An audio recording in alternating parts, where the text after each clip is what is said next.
you've been able to adjust pretty easily, make it Different sets of aside? problems. Good question.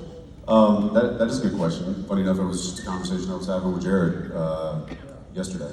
I'm not going to be in these people's place on this. It's okay. Thank you. It is a unique situation, and certainly something that I was familiar with many years ago. But after being the co-lead on a show for 15 years, and it really being our house, and then learning and growing as not just as a person, but as an actor and as a craftsman, in all facets of making a TV show.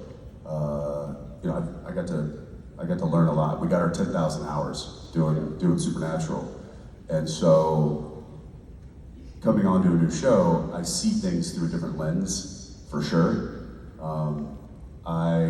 And it gives me the opportunity two things. It gives me, one, the opportunity to truly suggest things that solutions to maybe problems that the production is running into, or if a director is having problems blocking a scene out, or if an actor's having problems getting a line to resonate or something. I have a lot of practice with that, so I am being utilized as a really effective tool on these new sets, which is humbling and gratifying all at the same time. But also, I find myself having to bite my lip a lot. And going like... Yeah, and on that point, I imagine with the Winchesters and Walker attendants, there are certain things that producers could say to us back when we were doing the shows, before the shows we're doing currently, that we're not really allowed to say these days. Like, you can't say like, hey, buck up, like, come on, we gotta get through the day, because then it's considered like bullying because of our position. And so, whereas when I was in my teens and 20s and early 30s, like, I wanted someone that, like, you never know what everybody else is seeing. So if you're in a certain mood or coming to set unprepared, you kind of need someone to go like, hey, he and I were there for each other all the time. But we also had producers and directors who would also go like, hey man, like, we got a big day tomorrow, so I want to make sure that you come in tomorrow more prepared than you were today, because there were some fumbles and it cost us an hour on set. We're not necessarily allowed to say that right now, because it seems like coercion, or so there's a fine line right now. And I think it's for a good reason. You know, our culture is kind of learning to be more compassionate with other people, and that's wonderful.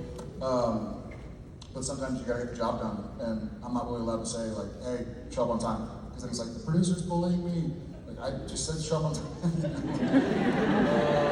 And that hasn't happened. I'm very fortunate on Walker, and we're very fortunate on Wendy also.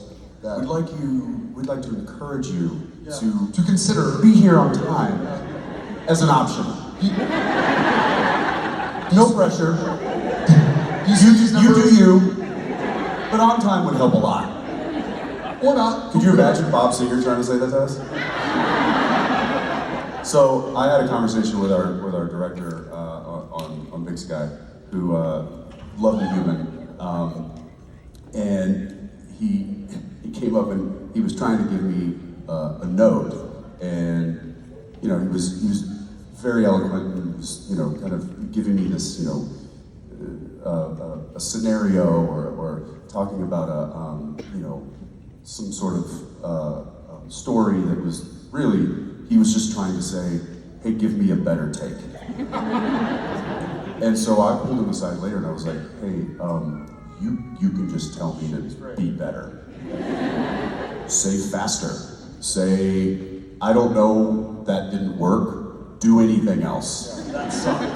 Because that's the kind of stuff that we were used to getting from Bob Singer and from Steve Boyum and Kim Manners and John Showalter and Phil Secretia and all of these guys that really kind of shaped the way that we work on a set.